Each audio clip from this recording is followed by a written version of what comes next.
Bonjour à tous, bonjour à vous mesdames et messieurs, bienvenue ce matin sur votre antenne avec le Zénith à nouveau sur la Select avec la grande famille jusqu'à 12 h.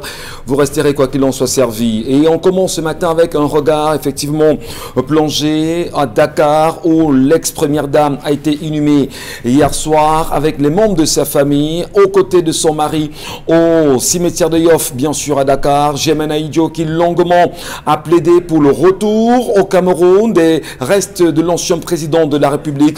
Justement, s'en ira sans atteindre son objectif. Qu'est-ce qui peut expliquer aujourd'hui que l'actuel chef d'État au Cameroun qui avait sur sa table justement ce dossier du rapatriement des restes de l'ancien président de la République au Cameroun ne soit pas fixé justement sur ce retour réel? Qu'est-ce qui a posé problème jusqu'aujourd'hui? Pourquoi Aïdjo semblait justement gênant pour le régime en place? 40 ans pratiquement. Quel est bien évidemment le souvenir que les Camerounais peuvent garder de lui pour l'avenir? Merci à vous madame de rester à nos côtés. Beaucoup d'argent circule, beaucoup d'argent sont détournés, beaucoup d'argent sont dilapidés et d'aucuns sont de plus en plus prêts à comprendre ce qui se passe avec la gestion des fonds Covid-19. Jusqu'à présent, on attend toujours les comptes, les résultats du contrôle supérieur de l'État concernant bien évidemment la gestion des fonds Covid au Cameroun. On le sait, la Chambre des comptes de la Cour suprême a semblé donner certains chiffres et attention dont les éléments donnés, des noms circulent, des hauts commis de l'État, mais surtout on dira même des personnes qui aujourd'hui sont censées tenir à même la gestion de cette pandémie au Cameroun. Qu'est-ce qui peut expliquer quand même que le nom des grandes personnalités camerounaises soit retrouvé dans le circuit de détournement des fonds Covid-19 aujourd'hui? Les noms, attention madame, monsieur, pendant l'émission, on vous en parlera justement de cela. Et ce qui amène les uns et les autres à penser que l'actuel septennat, le tout dernier sur lequel Paul Biya vit aujourd'hui et semble justement s'étaler, s'appellerait le septennat du vol. Finalement, s'il faut voler, pourquoi voler autant? Qu'est-ce qu'on fait de l'argent volé et qu'est-ce qu'il en est de l'avenir des Camerounais, des conditions de vie des Camerounais, toujours sans situation fiable aujourd'hui? Les questions sont évoquées. Parlera-t-on effectivement du septennat du vol? La question vous est posée ce matin. Au Tchad voisin, ça bouge en même temps de ce côté. Mahamat Idriss Déby Itno, actuel général, mais surtout celui-là qui contrôle les forces, la transition en ce moment au Tchad, est de plus en plus dans une espèce de cabale contre 30 partis politiques qui aujourd'hui ont compris l'essentiel en demandant à Mahamat de se retirer et que la constitution soit respectée au Tchad voisin. Vont-ils comprendre cela? Nous parlons bien évidemment de ceux-là qui contrôlent la junte militaire au pouvoir aujourd'hui. La question est de savoir, oui, le président Macron, Emmanuel Macron, le président français, sera présent à ces obsèques-là. Qu'est-ce qu'il en est bien sûr des rebelles qui menacent et demandent au chef d'État de ne pas s'y rendre aujourd'hui? Est-ce qu'en réalité, on devrait dire l'axe N'Djamena, Yaoundé et Malabo seraient en train de se dessiner? La stratégie ou encore la géopolitique militaire serait-elle bien évidemment en mouvement? Bienvenue à tous, mesdames, messieurs. Charles Hamel, Bonbon Bengan Kandji, Dominique Audrey Oyengelek et Isabelle Carozopet, ensemble unis pour la même mission. Jusqu'à 12 h, vous serez servis. Charles Hamel, bonjour. Bonjour, monsieur Michel Ngachou. Bonjour à tous les téléspectateurs. Vous allez bien ce matin? Oui, un peu. Vous êtes moins en colère? Non, je suis très en colère, mais ça va. Ça va. Ça va. Vous avez regardé au moins le comment est-ce qu'on a enterré Germaine Aïdjo hier soir? Les images sont là. Monsieur Michel, je ne sais pas comment on va pas. On ne peut pas commenter ça. On ne peut pas commenter. Mieux vaudrait se taire. C'est une honte. Bombok, bonjour. Bonjour, monsieur Ngachou-Numba. Bonjour à vous, chers téléspectateurs. Moi, j'ai trois petites choses ce matin. 22 avril 1995, on assassinait savant camerounais Angèle Bervin, père Angèle Bervin. Je me rappelle encore du coup de fil que Senghor avait envoyé au président Biya à l'époque. Il dit: pourquoi un tel savant pouvait-il rester sans garde de corps? Une question qu'aujourd'hui, je me mémore de lui, père Angèle Bervin. Deuxième chose, le tribunal de DA continue de plancher sur l'affaire qui n'a pas encore tranché entre l'Église catholique romaine représentée par Monseigneur Jean Bosco Ntep et l'association ARCA qui regroupe les traditionalistes Bassa contre la profanation de Ngogli Touba, l'Église catholique. On avait enlevé cette croix et elle est revenue remettre la croix pour profaner. Le tribunal continue. Mais je termine par ce qui se passe au Tchad. Emmanuel Macron a dit qu'au Mali, on doit respecter l'ordre constitutionnel. Il vient alors faire quoi au Tchad? Pour enterrer? Mais justement, pour respecter l'ordre traditionnel, il faut laisser le président du Sénat, Monsieur le Président Macron. Non, le président de l'Assemblée nationale. Le président de l'Assemblée nationale, pardon. Il faut respecter l'ordre constitutionnel. Et le président de la Commission de l'Union africaine, j'ai vu comment vous vous êtes déployé pour qu'au Mali, les militaires ne restent pas. La même chose se passe au Tchad, vous vous dites que non. C'est quoi cette histoire? Et en plus, on commande les pluies. Non, non. Est-ce que le président il a parlé, Bonbon Bengan? La Commission de l'Union africaine s'est exprimée sur la question du Tchad aujourd'hui? L'Union africaine s'est exprimée? Vous les avez entendus au moins? Non. Parce que le Tchadien, c'est un Tchadien qui est président de la Commission, il refuse de s'exprimer. Parce que là, ce qui se vit au Tchad, quand même, c'est incroyable. Le président Déby décède, tout de suite, le Parlement est dissous et on veut remettre la Constitution de côté. Et on a vu les missives des chefs d'État qui saluent le comité militaire qui, en ce moment, veut assurer la transition. Alors, finalement, c'est dire qu'on valide ouvertement, vu au sud du monde entier, la dictature. On valide un coup d'État. Un coup d'État. On valide un coup d'État. Et après, vous allez me dire que oui, la communauté internationale, on valide un coup d'État. Et ce n'est pas normal. C'est des choses à dénoncer. Vous avez dit tout à l'heure, les opposants tchadiens ont dit aux émissaires envoyés par la junte au pouvoir de quitter simplement. De quitter et de laisser l'ordre constitutionnel continuer. Ce n'est pas normal. En tout cas, il faut le dire, au Cameroun, un document qui est susceptible d'être signé du chef de l'État a été envoyé à ce nouveau fils, à ce fils d'Idriss Déby Itno au pouvoir en ce moment au Tchad. Et en ce moment, on dit bien qu'un document serait signé de Paul Biya parce que jusqu'à présent, sa signature n'a pas été apposée sur ce document. On ne peut simplement lire que Paul Biya, donc on ne peut pas affirmer que ce soit lui-même qui ait validé ce communiqué envoyé à l'actuel président je vais dire à l'actuel gestionnaire de ce comité de transition, hein, cette junte militaire au pouvoir aujourd'hui. On ne le sait pas encore. Macron a même levé les... Apparemment, il y a Corona chez nous. Hein. Il y a Corona. Ils viendront organiser les obsèques comme ça autour de Corona, de tout ça. Voilà. Attendons bien sûr de voir. Mais surtout, il est important ce matin de demander aux Africains de se réveiller. Qu'est-ce qui peut se passer finalement qu'en Afrique aujourd'hui, de plus en plus, lorsqu'on est chef d'État africain, on choisit d'incarcérer ses adversaires politiques. Ce qui se passe au Bénin également est susceptible de plein de questionnements. On le sait, en ce moment, le professeur Aïvo reste toujours incarcéré là-bas. Et on a écouté quand même le directeur du cabinet du président de la République du Bénin ce matin sur les antennes de la Radio France Internationale s'expliquer. Et c'est quand même incroyable. C'est ça aussi l'Afrique. À quand le réveil? Isabelle Carros-Depet, bonjour. Bonjour à vous Michel, bonjour aux téléspectateurs. On a vu le Premier ministre se faire vacciner contre le Covid-19.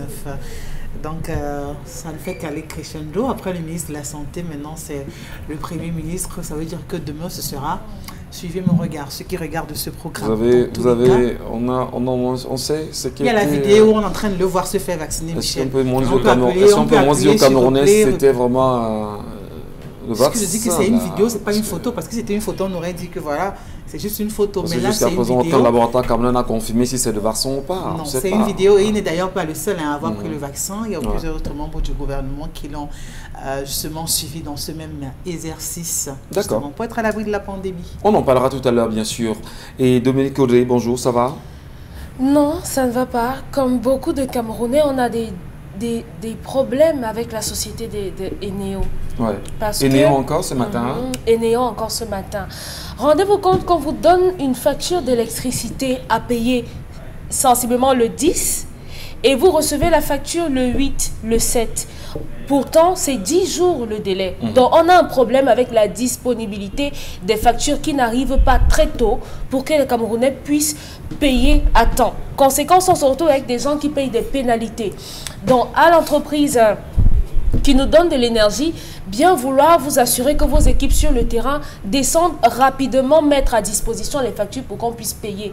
Parce que ça commence déjà à bavarder beaucoup, et également sur la toile, beaucoup de récriminations commencent déjà à être portées. C'est un peu difficile, et pour les locataires également, lorsque le bailleur vient vous donner la facture et vous dit vendredi, payez vos 15 000, parce que lundi on doit aller payer, vous voyez que ça cause des problèmes. Mais à côté de ça, quand même, il y en a qui me font savoir, c'était dans le cadre de l'émission Vite on s'arrive hier soir sur les antennes de Radio Equinox, qui me font savoir que vous recevez la facture, on vous dit que vous payerez le 18 au plus, le 18. Le 18, oui. C'est bien sûr le dimanche. Oui. Le dimanche, c'est pas ouvert. C'est pas ouvert. Le lundi, le 19, vous rendez à l'agence Eneo pour payer la facture. On vous fait savoir justement que... Il y a des pénalités. Non, il n'y a pas de pénalité. Non, qu'il y a des soucis de connexion, etc. C'est compliqué. Vous rentrez. Vous revenez le lendemain payer. Pendant que vous êtes en train de payer, on vous appelle pour vous faire savoir que les équipes de Eneo sont en train de couper l'électricité chez vous. Sans avis. Donc, vous comprenez justement dans quelle vie, dans quel pays non, ça devient un peu du n'importe quoi. Il faut réorganiser les choses. Vraiment. Sinon, on aura encore des gens qui vont sortir avec des machettes sur des agents d'Eneo. Vous savez comment ça se passe. Gardons le moral. Rapidement, Dominique Audrey, l'histoire de ce matin. Oui, l'histoire de ce matin, ce sont les pleurs d'une jeune femme qui est désespérée. Le titre de son histoire, c'est qu'elle a envoyé, elle dit « Voilà 5 mois, après avoir quitté sa femme pour être avec moi, il retourne avec cette dernière. » De façon ramassée, c'est une jeune femme. C'est l'histoire d'un homme qui est marié depuis 27 ans avec sa femme. Leur dernier enfant a 20 ans. Et le monsieur dans son couple, il a dit à sa maîtresse que dans mon couple, ça ne va pas depuis 15 ans. Avec ma femme, ce sont des disputes. Conséquence, c'est tellement compliqué entre nous que depuis 15 ans, on n'a plus d'intimité. C'est juste l'amour des enfants, tout ce qu'on a vécu ensemble, 27 ans, qui nous retiennent encore ensemble. Donc pendant 6 années, au téléphone, c'était l'amour fou avec cette jeune femme. Il s'appelait, c'était doux, il prenait des week-ends et tout. Et comme ça, sur un coup de tête, il y a 5 mois exactement, le monsieur a décidé de plier bagage et d'aller s'installer tout seul dans un nouvel appartement. Et dans cet appartement, de temps en temps venait sa maîtresse à qui il a remis une clé de son appartement. Il se voyait de temps en temps. Certains membres de sa famille étaient même au courant de son idylle avec cette jeune femme-là. Donc, sauf qu'il y a sensiblement quelques jours, une semaine par là, le monsieur fait venir la jeune fille, la jeune femme, et lui dit « Il faudrait que tu me restitues les clés de ma maison, puisqu'il n'a pas encore divorcé de sa femme. Tu me restitues mes clés. Tu prends tes affaires, j'ai besoin d'espace, j'ai besoin de faire le vide et vraiment me décider sur mon divorce ou pas. » Ils vivaient déjà où ensemble? Son appartement. Non, elle reste chez elle et il venait simplement de temps à autre. Elle venait de temps à autre. Donc, j'ai besoin d'un peu d'espace, je veux me décider, je suis à un tournant décisif, il faut que je prenne une décision. Elle dit que non, moi, j'ai pas eu de problème avec ça, je lui ai donné du temps, de l'espace pour pouvoir se décider et pour qu'on puisse effectivement être ensemble et qu'on puisse assumer notre amour au grand jour. Sauf qu'elle vient d'apprendre par le frère de ce dernier que celui-là est retourné définitivement chez sa femme. Il a déménagé de l'appartement et il est rentré voir sa femme. Elle lui envoie un message, mais attends, c'est quoi cette histoire? J'apprends par ton frère que tu t'es remis avec ta femme. Il dit effectivement, je ne t'aime plus. C'est à cause de toi que j'ai brisé ma famille. J'ai tout dit à ma femme à ton sujet. Tu as réussi à me faire me détourner de mes enfants, de ma femme et tout. Donc maintenant, ne m'appelle plus, ne me contacte plus. Je ne veux plus rien avoir à faire avec toi. Donc la jeune fille a posé un certain nombre de questions. Ils ont des enfants? Non, pas d'enfants. Donc elle dit qu'elle en souffre atrocement. Il dit, peut-il vraiment m'oublier comme ça? Le monsieur peut-il vraiment l'oublier comme ça? S'est-il vraiment trompé sur mes sentiments parce qu'il a dit à la jeune femme, à sa maîtresse, qu'il l'aimait? A-t-il peur de notre avenir tous les deux? Et est-ce que, parce qu'elle dit que cet homme-là ne peut pas aimer sa femme, elle dit qu'il ne peut pas être heureux avec sa femme s'il retourne avec elle. S'il retourne avec elle, il va revenir forcément vers elle ou vers une autre. Qu'est-ce qu'elle en sait? Donc, puisqu'elle dit. Donc, comment faire pour qu'il quitte définitivement sa femme pour se mettre avec moi? Bon, en même temps, on va quand même le dire aux téléspectateurs. On n'est pas un centre pour recevoir des problèmes matrimoniaux quand même. Hein, des gens vivent leur vie privée et des vies privées en même temps, c'est des vies privées. On voudrait bien sûr, le téléspectateur, on veut des problèmes vrais, des problèmes chauds, des problèmes qui parlent, des problèmes qui peuvent créer la transformation dans les vies des Camerounais. Et on le dit, je le dis en tant que, si vous voulez, présenter l'émission, pour qu'on puisse mieux s'entendre, il y a des gens qui ont des problèmes plus chauds. Madame, si vous vivez votre vie avec un homme, si vous savez que l'homme est marié et vous choisissez justement de vivre avec un homme marié, on peut dire simplement que ça veut risquer péril. En quoi est-ce que ça va aider le Camerounais ce matin à entendre parler de cette histoire véritablement? Qu'est-ce que ça va rapporter aux jeunes Camerounais ou à la jeune dame qui nous écoutera ce matin véritablement? Je sais pas. Parlons simplement plus. Oui, on parle simplement, mais... Non, parlons simplement plus. Si vous estimez que dire à vos jeunes sœurs de ne pas être l'occasion de séparer des couples, c'est un mal, simplement, oui, mais en même temps, je sais pas comment on va le dire. On a justement débattu ce sujet bien avant, mais il faut aussi dire à nos téléspectateurs que nous souhaitons avoir des problèmes qui concernent les Camerounais, des choses qui peuvent créer la transformation dans les vies des Camerounais au plus vite. Parlons-en quand même et essayons justement de mieux comprendre cela. Isabelle Carole-Zoupette, vous avez entendu grand chose à ça quand même. Et qu'est-ce qu'on peut retenir véritablement de ce sujet et les orientations que cette femme demande ce matin? Je suis une femme, je suis mère d'enfants et tout ce qui va avec. Je suis une femme justement qui est dans une société et qui ne vit pas en marge de cette société. Vraiment, je ne trouve pas les mots, comment dire à une maîtresse de reconquérir le mari de l'autre.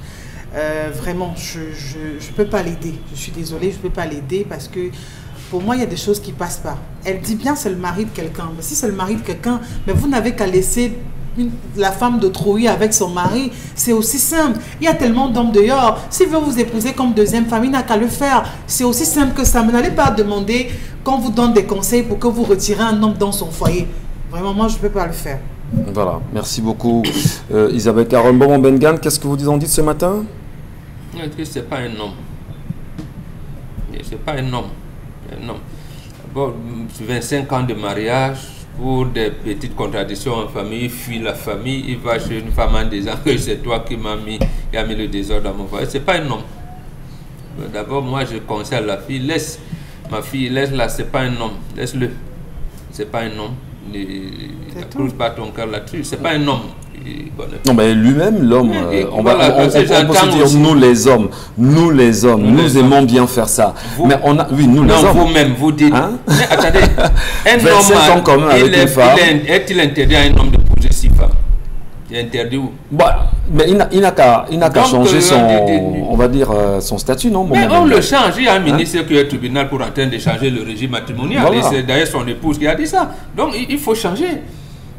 Vous pouvez vous marier de manière monogamique et, chemin faisant, vous trouvez la nécessité d'avoir une deuxième, une troisième, et vous allez au tribunal. C'est une ordonnance de justice. On vous changez de régime matrimonial, vous rentrez au centre d'état civil où vous avez été marié, vous non notifiez.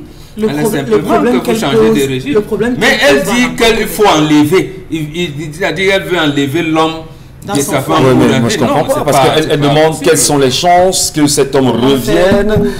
Mais est-ce que pour l'avoir seul, alors que pendant qu'ils vivaient ensemble, quel a été son apport pour l'encadrement des enfants de cet homme? Quel a été là, elle ne nous met pas au courant de ses engagements. Le problème, c'est chacun veut, c'est mon nom.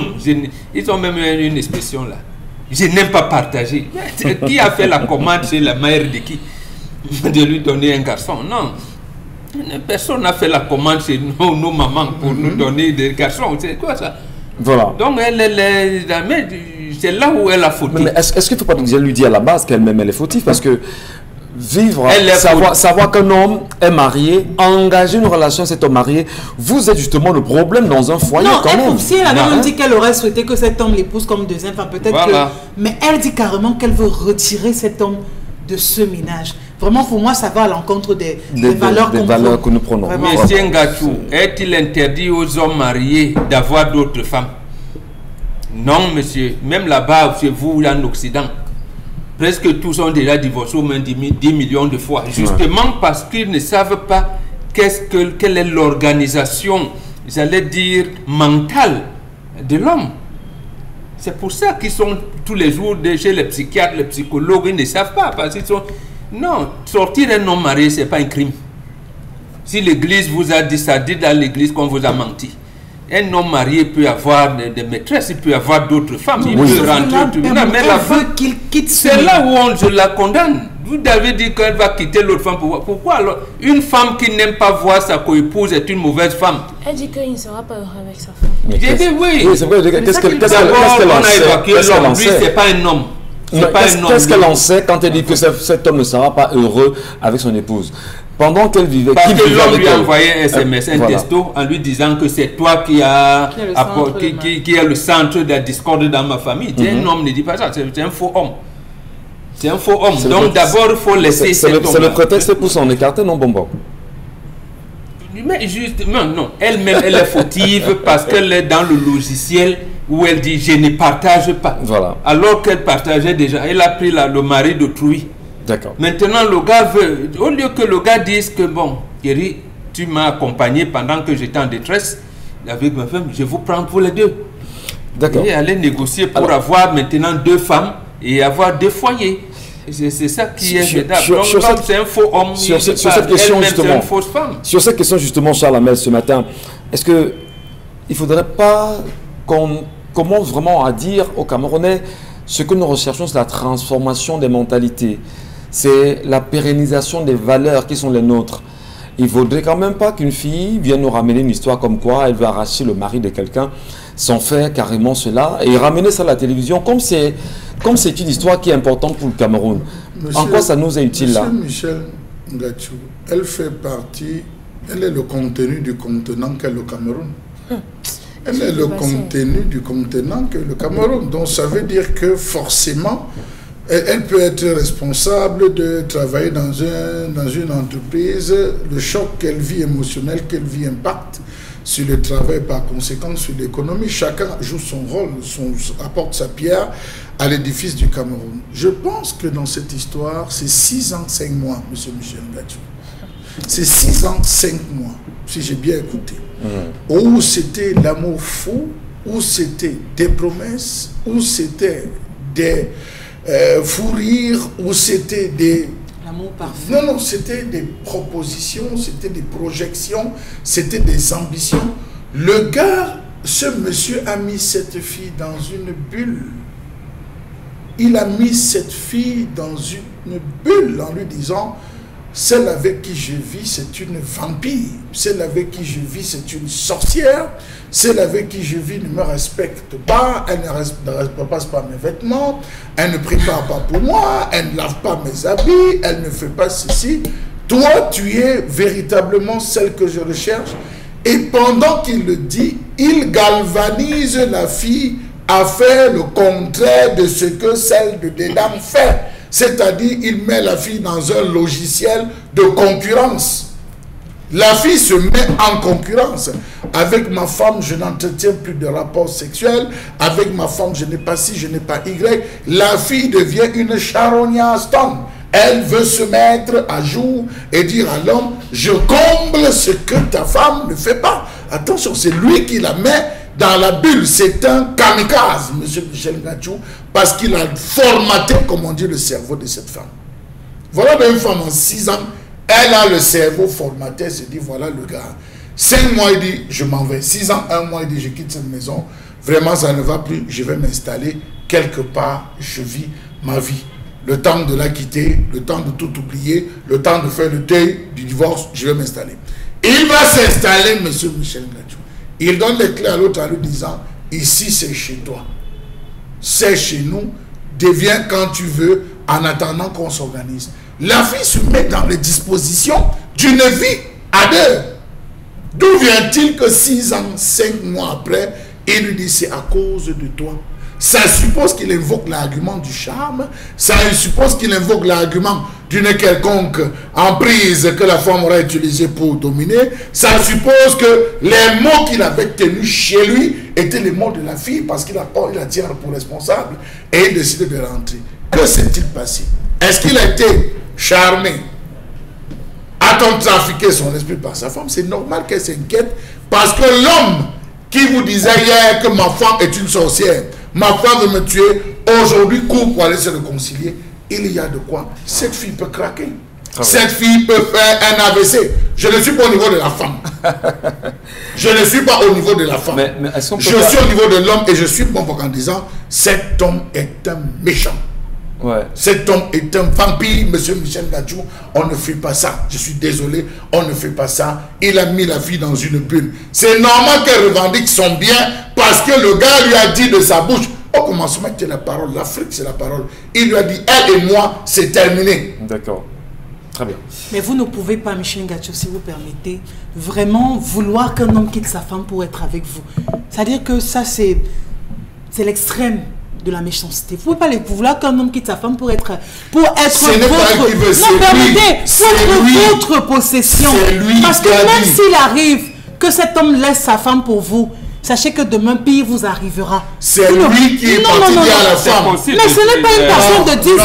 On n'est pas en train de parler d'une femme de 8 ans ou encore de 5 ans. Vous ne pouvez pas demander à un homme de le faire. Vous pouvez demander... Elle avait déjà intégré le divorce. Oui, elle avait déjà intégré le divorce. Mais elle ne devrait pas intégrer le divorce. Pourquoi? Intégrer le divorce veut dire qu'elle a accepté que cet homme quitte cette femme. Oui. Ce qui n'est pas normal. C'est l'homme le lui avait promis. Pour ma part, une femme peut revendiquer sa place, mais ne peut pas dire que vraiment elle veut cet homme pour elle. Non, le problème qui se pose, c'est que si l'homme lui disait j'ai réconcilié avec ma femme, mais je ne te lâche pas, on sait très bien ce que les hommes peuvent dire. Et il peut peut-être l'avoir dit parce que voilà, il est quitté chez lui parce qu'il y avait des problèmes d'intention et tout ce qui va avec. Est-ce que c'est pas ce genre d'attitude que les hommes posent très souvent vis-à-vis des femmes? C'est les hommes occidentalisés, un bantou, ils ne posent pas. Est-ce que c'est pas ce type d'attitude forcément que les hommes posent vis-à-vis des femmes avec des promesses fallacieuses, des mensonges comme c'est le cas justement, qui poussaient parfois ces filles justement Dominique Audrey à revenir parce que Charles Lamel a dit à pousser cette fille à se dire je vais trouver d'autres solutions pour le ramener vers moi et qu'il se désengage totalement de cette femme là, enfin ce qu'on appelle forcément le charme. Est-ce que c'est pas parfois des choses comme ça qui amèneraient les filles à aller jusqu'à ce niveau là? Le charme est minime quand il y a les crimes passionnels à côté. Parce que oui, ça peut déboucher là-dessus. Malheureusement, on peut dire ce qu'on dit, on peut penser ce qu'on pense, mais notre société aujourd'hui est faite comme ça. La plupart des femmes, ou bien au moins une fois dans notre vie, on a été la maîtresse d'un homme. On a causé des dommages dans les foyers d'une femme, de quelque façon que ce soit. Toutes les femmes? Toutes les femmes, au moins, du moins celles qui sont honnêtes, vont le reconnaître. Et les autres vont dire, oui, qu'est-ce qu'elle raconte celle-là? Oui, au moins une fois, on a causé du tort. Vous nous ferez douter de nos femmes là? Douter. Ou bien vos femmes vont douter de vous parce qu'au moins il y a une femme dans votre vie qui a posé des soucis. Il y a le doute où? Monsieur Ngatou, tu avais vu le doute où? Malheureusement c'est ça. D'accord. Malheureusement c'est ça. On a une jeune femme qui a été au mauvais endroit au mauvais moment. C'est risqué d'entrer dans la vie d'un homme qui est déjà engagé avec une femme et qui vous promet qu'avec cette dernière ils vont divorcer. Ce que j'ai appris, du moins en discutant avec Charles Armel, il me fait savoir que c'est dangereux parce qu'un homme peut vous dire oui, aujourd'hui tu es ma vie, vraiment j'étais dans le noir et tout ça, et la minute d'après il se souvient de sa marmite qui faisait la bonne sauce. Attention Dominique, en traversant même la route, il la voit, son cœur fait ting, il se tourne, il te regarde, il regarde, il dit madame, je m'étais trompé. Tout à fait. Et Birago Diop disait dans une de ses œuvres, les contes d'Amadou Koumba, que l'on ne connaît l'utilité des faits lorsque vient le moment de s'asseoir. Cet homme a fini par se rendre compte, puisqu'il le mentionne dans l'histoire, que pendant les week-ends, elle n'avait pas une bonne attitude. Les relations à distance sont parfois magnifiques. Vraiment, elles sont trop belles. Il était chez lui, elle était chez elle. Tout était beau, mais dès le moment qu'on se retrouve ensemble dans la même maison, on se rend compte qu'en fait, elle n'est pas aussi respectueuse que ce qu'elle m'a laissé entrevoir au téléphone. Il faut faire très attention aux jeunes filles qui se lancent là-dedans avec le phénomène des sugar daddy. Il faut faire très attention parce que ces messieurs, pour la plupart du temps, viennent simplement s'amuser et vendent le rêve à nos jeunes sœurs. Vous ne pouvez pas être d'accord, mais ils vendent le rêve. Ils vous disent vraiment tout est beau, d'autres vous diront... Dominique Audrey, elle savait quand même où elle allait, non? On vend le rêve à celui qui va acheter le rêve. Dominique, elle savait au moins où elle allait. Tous les jours, je dis ici, moi je suis de ceux qui pensent que personne n'est parfait. Tout le monde n'a pas la même force mentale. Je suis de ceux qui pensent qu'on peut avoir 40 ans et être manipulable. On peut avoir 40 ans et être manipulé par une personne plus jeune, par une personne plus mature. Donc, on n'a pas le même niveau de réflexion. On n'a pas la même façon de réfléchir ou bien d'analyser les choses. Donc, cette femme a été simplement manipulée par un homme avec votre histoire de lorsqu'on arrive à un certain âge, là, il faut se marier. Oui, elle a dit, ok, voilà, je suis tombée sur le bon filon. Dès qu'il divorce là, il m'épouse et c'est bon, je vais avoir ma part de vie, ma part de mari. Sauf que le mariage, très cher, chère sœur, ça se construit. N'allez pas rencontrer un homme qui a déjà tout eu dans sa vie. Vous allez venir vous asseoir et manger. Moi, je suis contre cette façon de faire. J'en ris un peu parce que lorsque vous dites que le mariage ça se construit, il y en a qui après, ça va construire moins 50 ans après, ils divorcent. Hein. Oui, ça arrive, mais combien, combien divorcent, combien restent ensemble? C'est que sur la majorité reste ensemble. Père Mbomboké encore avec sa femme, ils ont construit leur mariage. J'en rajoute avec mes femmes. Rappelez-moi un peu, Nelson Mandela a divorcé à quel âge? Voilà, 80... Il avait 75 ans. 75 ans, il n'a plus connu de vie amoureuse stable. Mais vous parlez de quoi là? Voilà, Charles, rapidement, on sort du vient sujet. de porter atteinte au sugar daddy. Il faut laisser le sugar Vous en daddy. êtes un? Les femmes qui cherchent les sugar daddy, le sugar daddy ne met pas l'homme, il dort vite. Hein? Le sugar daddy n'appelle pas tout le temps, il ne traîne pas. Il est venu, il est parti. Le sugar daddy, c'est les femmes qui n'aiment pas les contrôles, qui aiment le sugar daddy. Parce que quand il est venu, il a 2 heures, 3 heures, il est parti, il laisse l'argent de la semaine. C'est le sugar daddy. Vous ne pouvez pas. Ça, c'est. Il y a des femmes que vous faites tout. Elle ne va jamais quelqu'un qui a moins, qui la dépasse de moins de 40 ans. Moi, je connais des jeunes filles de 27 ans qui ne sortent qu'avec des messieurs de 60, 77. C'est son truc. N'allez pas changer ça. Il y a des gens comme ça. N'allez pas changer ça. Vous avez donc des filles aujourd'hui, des paresseuses. Moi, j'appelle ça des paresseuses qui n'ont pas le goût de l'effort, mais qui se cachent derrière ce genre de personnes qui ne recherchent. Elle dit si le type a une voiture, s'il a une femme, il a un toit, et qui réussit à mettre le carburant, c'est qu'il a un peu. S'il me donne seulement, il faut d'autres vont vous dire que non. Chaque fois qu'on se voit, tu me donnes 5 000, 10 000, j'aime pas. Vote mon budget, à la fin du mois, tu me donnes. Donc elle est dans une entreprise où elle dit, regarde, vote mon budget, chaque fin de mois, tu me donnes. Donc voilà comment il y a des filles qui vont prendre 50, 30 000, le gars habitué à défalquer, donner à la fille pour gérer sa vie. Et les filles, ça ne les dérange pas. Mais dans le contexte présent de l'histoire, s'il vous plaît, il ne faut pas avoir la mauvaise foi. Cet homme a promis beaucoup de choses à cette fille en 6 ans, 5 mois. Pour qu'une fille reste, ça suppose que vous lui avez promis tellement de choses. Oui, je ne, non, mais elle savait qu'il était marié. Elle savait qu'elle avait affaire à un homme marié. Carole, je vais vous dire quelque chose qui va vous surprendre. Je connais un monsieur qui est marié dans 4 villes. On a très peu de temps. Il est marié dans 4 villes. Quand il drague, il vous dit... Encouragez donc ça. Non, je dis qu'il est marié dans 4 villes. Le gars vous demande que tu veux qu'on se marie. Ou moi, je ne veux plus me marier à Yaoundé. J'ai un mauvais truc, j'ai divorcé avec ma femme, vraiment les papiers. On se marie où? Ben toi, Kribi, Douala. Elle dit Douala, il va à Douala, il vient ici à Douala, il cherche la mairie de Diebalé. Ou il va là-bas à Manoka, il fait la publication de banque. Tu vas quitter de ton Oloma Bank là-bas, Yaoundé, pour venir regarder ici à Diebalé. Ou à Manoka, il fait la publication des banques, voilà. Il épouse. Donc, j'ai dit, beaucoup d'hommes jouent ce jeu et ce n'est pas bien. Ayez le courage de déclarer en disant, madame, je ne quitterai jamais ma femme pour toi, je vis avec toi, tu trouves un gars, pas. Non, il faut les croire. Merci, monsieur Mbachou. C'est ça. Beaucoup de nos sœurs également jouent au mauvais jeu en tentant tant bien que mal d'aller avec des hommes plus vieux qu'elles. Peut-être c'est un choix. Peut-être c'est un choix Chalamel, mais dire à nos sœurs qu'il faut arrêter la paresse, il faut travailler, il faut se battre en même temps. Dire à nos sœurs que, ben oui, comme Dominique Audrey l'a dit, apprenez en réalité à faire confiance à des jeunes hommes comme vous, de vos tranches d'âge, ou encore qui sont un peu plus, je ne sais pas, 4, 5, 6 ans, de plus ou 10 ans maximum, de plus que vous. Vous construisez ensemble pour pouvoir avoir une vie de famille réelle. Donc ça ne sert à rien. Mais surtout dire aux filles, une fois vous avez votre homme, tentez tant bien que mal de rester sereine, surtout fidèle. Je parle de fidélité, on en reparle.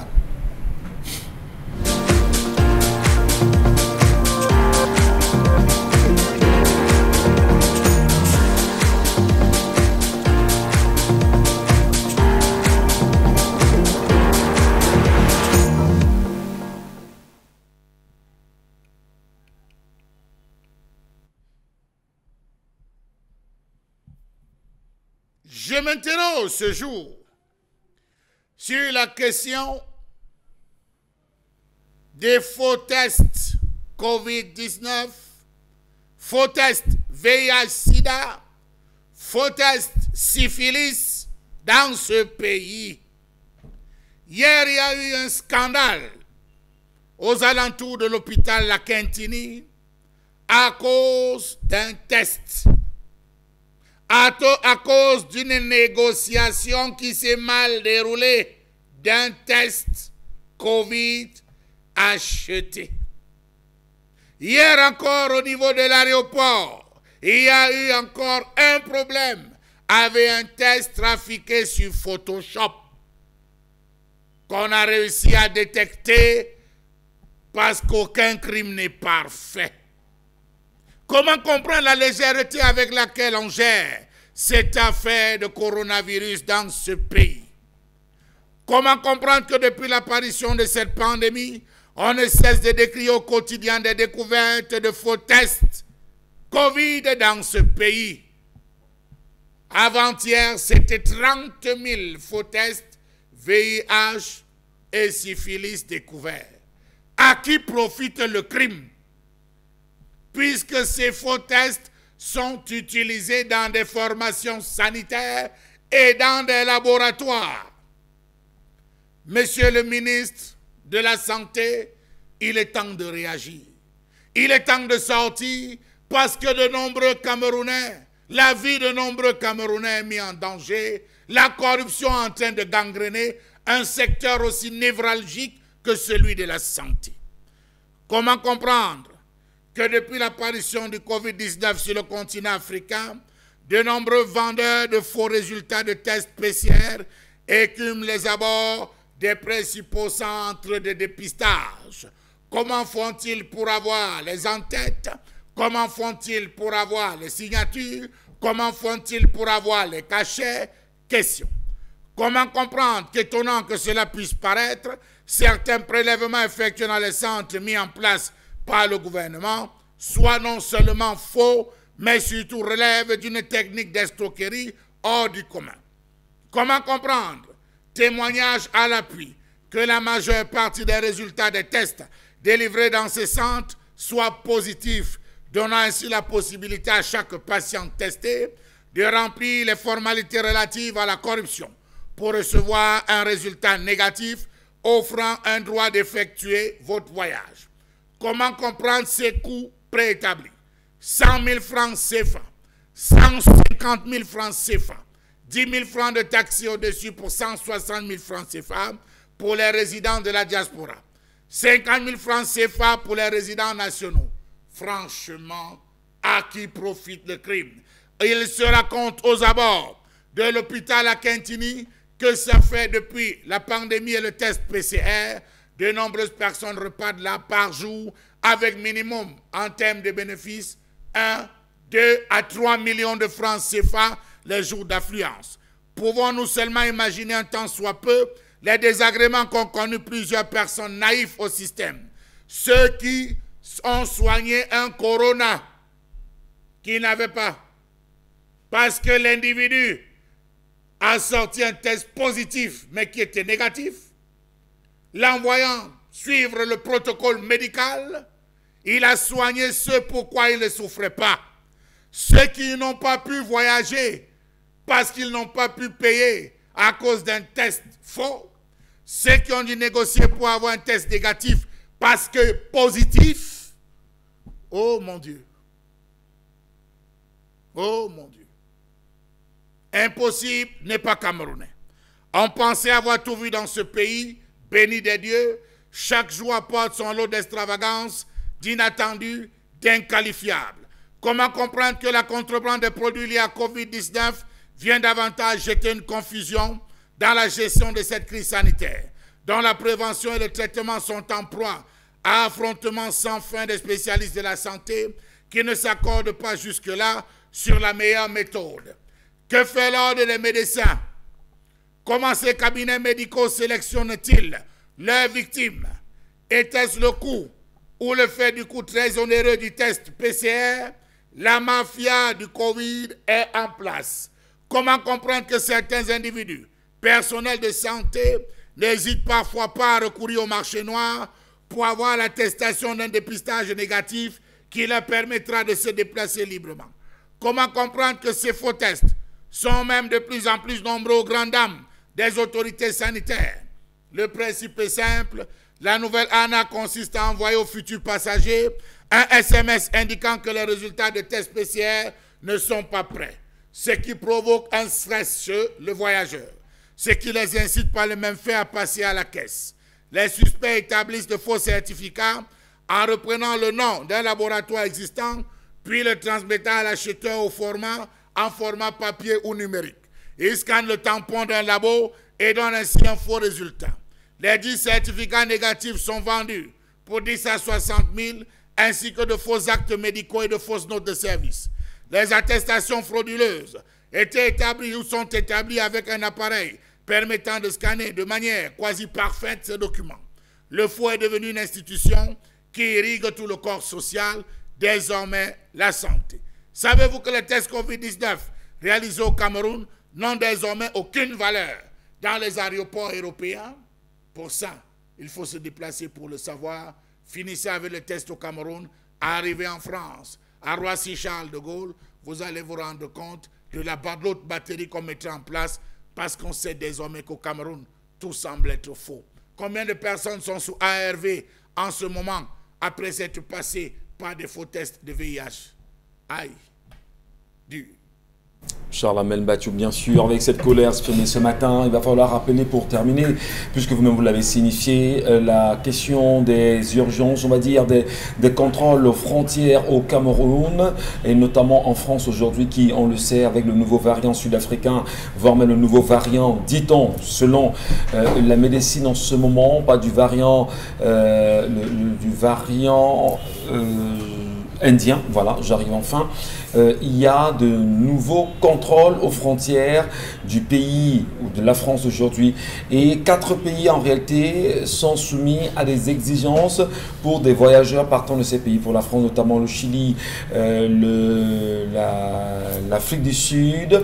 Aujourd'hui, on parle également de ce pays, notamment du Brésil. Voilà, du Brésil, pour faire partie, pour comprendre en réalité ce qui se passe dans le contrôle. Mais revenons au Cameroun aujourd'hui. Comment peut-on comprendre véritablement qu'il y ait ces faux textes de dépistage qui circulent bien sûr au Cameroun? Qui sont ceux en réalité tapis derrière? Mais qu'est-ce qui peut expliquer que l'on rentre dans une espèce de contrebande des tests de dépistage, ou au-delà de la contrebande des résultats qui ne sont toujours pas convaincants, satisfaisants, qui frisent toujours de l'arnaque, du faux derrière?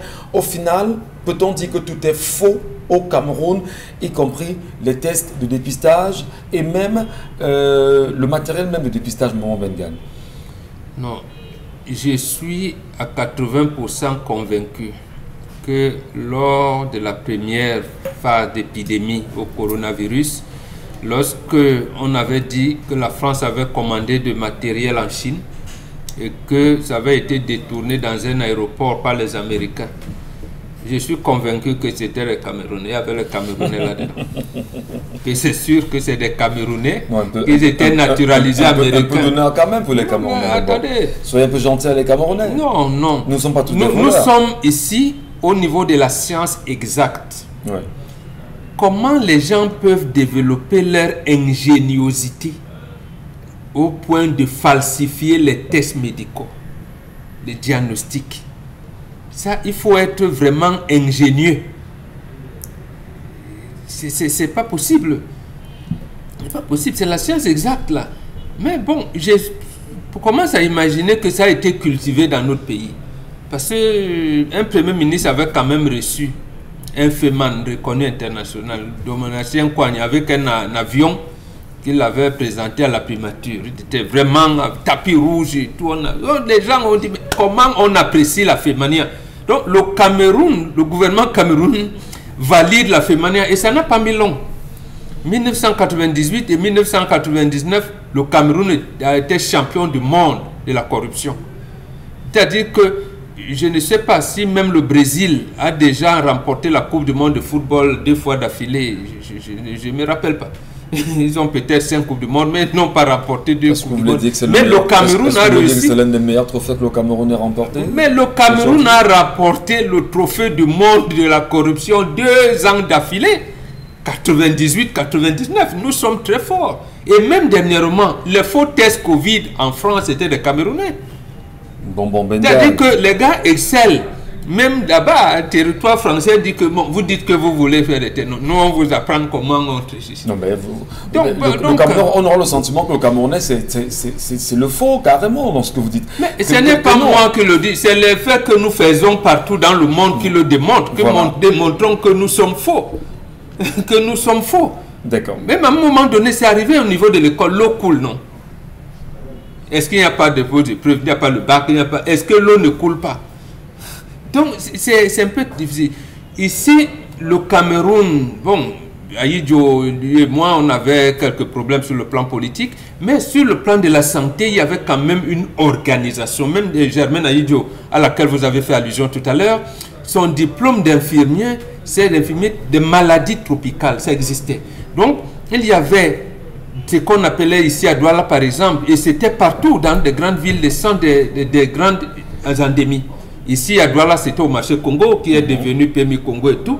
Et les maladies pulmonaires, c'était ce que vous appelez polyclinique d'Aqua. Donc, quand on dit qu'on développe le plateau technique médical, on n'amène pas tout le monde. Donc, par exemple, la Quintini, qui est considérée comme une direction extérieure du ministère de la Santé publique, peut développer donc un plateau, donc un service rattaché aux maladies pulmonaires, quelque part. C'est ça le développement. Et l'autre côté, on dit les grandes, les petites endémies, même notre secteur d'État de la santé qui est décédé dernièrement, Ali Mayatou, a été responsable de ça. Et il y avait également une direction de la maladie, des maladies communautaires. Donc, il y avait quand même un embryon des sorts de la médecine. D'organisation. D'organisation. Et c'est d'ailleurs dans ce titre qu'on avait créé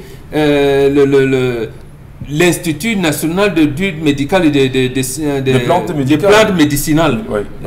Voilà, l'Institut de la médecine, des sciences médicinales. Donc, il y avait cela. Mais les Camerounais sont venus dans leur mauvais esprit. Mais ça, je veux comprendre, lorsqu'on parle quand même de faux tests Covid aujourd'hui, est-ce que ce n'est pas l'occasion de dire que la douane, en réalité, parce qu'on va saluer la douane qui, il y a quelques jours, a saisi, on va dire, ces faux tests-là, on parle bien sûr de sida, de syphilis en même temps, mais c'est d'abord passé comment? Sans que la douane ne s'en saisisse, ne s'en rende compte. Est-ce qu'il n'y a pas de personnes tapées justement? Je vous dis, quand tout un premier ministre reçoit un FEMAN, donation reconnu international, ça veut dire que la police était associée. Est-ce que Interpol, la police camerounaise, la DGSN, ne savait pas que ces Camerounais-là sont déconsidérés ailleurs, sont marqués par la FEMANIA, au point où un premier ministre le reçoive? Ce n'est pas possible. Donc, en fait, le faux a été institué, et j'allais même dire institutionnalisé. C'est pas normal. Vous savez combien de compatriotes sont sous traitement de VIH-Sida parce qu'on a fait un faux test? Très bien. Alors, donc, comment vous comprenez ça, vous, Dominique Audrey, qu'il y ait quand même des faux tests au Cameroun? Et moi, on aura bien parlé de la science exacte, mais là, nous sommes dans l'inexactitude du respect des données scientifiques pour les malades de Covid, pour les malades de VIH-Sida et même pour les malades de syphilis. Qu'est-ce qui peut expliquer, on va dire, cette façon de faire au Cameroun aujourd'hui? Il faut déjà dire que ce n'est pas simplement au Cameroun qu'on a observé ce faux, parce que même au Gabon, juste ici à côté, on a découvert que, puisque pour aller d'une province à l'autre, il faut présenter les résultats de ces examens, on s'est rendu compte que beaucoup de citoyens gabonais là-bas, par rapport aux différents articles qui ont été produits, également utilisaient ces faux tests-là. Et même en Suisse, en France, il y a également des mesures qui ont été prises lorsqu'on s'est rendu compte que beaucoup de personnes, pour pouvoir se déplacer, puisque chez eux c'est un peu plus strict, si vous voulez voyager, si vous voulez sortir, faire les courses et tout, il faut parfois présenter votre test ou bien une autorisation de vous déplacer. Donc beaucoup de personnes usent de cela pour pouvoir se déplacer. Sauf que la différence entre le Cameroun et les autres pays, c'est quoi? En Suisse, on a pénalisé cela. Vous pouvez vous retrouver à faire plusieurs mois d'emprisonnement et de payer une amende. Au Gabon, vous risquez des poursuites judiciaires. Mais jusqu'ici, au Cameroun, lorsqu'on vous attrape avec un faux test, rien du tout. À la date du 21 janvier 2021, à l'hôpital à Cantini, on a démantelé un réseau de personnes qui produisaient ces résultats, ces faux tests moyennant une somme d'argent. Donc, il fallait regarder comment vous étiez fagoté pour que vous puissiez, pour qu'on vous donne une facture proportionnelle à votre accoutrement de l'instant. C'est à ça que vous payez votre test négatif. Sauf que après cela, le ministre Manaouda Malachi a énoncé qu'on aurait des tests, un système de code barre pour pouvoir avoir des tests sécurisés. Sauf que avec ce qu'on a attrapé récemment, on a la preuve par A plus B que ça n'a servi à rien, ce système de code barre. C'est pas la preuve par mille, Dominique Audrey, qu'il y a un mauvais suivi dans la gestion des pandémies, dans la gestion des maladies dites tropicales aujourd'hui au Cameroun. Il y a déjà un suivi. Il y a un suivi, mais est-ce qu'on va dire que les résultats sont fiables quand même? Parce que si déjà on a des faux tests du VIH-Sida, faux tests du Covid, faux tests syphilis, les résultats que les médecins nous donnent, sont-ils réellement les vrais résultats? Tout est biaisé quand même. Oui, aujourd'hui, avec tout ce qui se dit, tout ce qui a été fait, ce que Momboka dit à la fin, quelqu'un qui est placé sous ARV alors qu'il n'a véritablement pas le VIH-Sida, c'est un problème. Ça veut dire qu'on va remettre tout notre système sanitaire en question. Si on a à un seul moment... Rendez-vous compte qu'aujourd'hui, si vous voulez voyager et que vous n'avez pas envie d'aller vous aligner, vous appelez quelqu'un, on vient faire ce qu'on vous appelle, vous faire votre test de Covid chez vous, vous donnez 50 000 et la personne revient vous donner vos résultats chez vous, sans que vous ne vous déplaciez. Peut-être vous pouvez me donner les 50 000 et il vous donne votre test négatif sans que vous n'ayez à vous déplacer. Lorsqu'on sait ce genre de choses, c'est clair et logique qu'on n'a pas envie. On ne peut pas faire confiance à ce système sanitaire. Oh là là, Dominique Audrey, vous le dites tellement bien que les Camerounais en sont conscients justement ce matin. Mais à quand l'éveil et le réveil du peuple camerounais?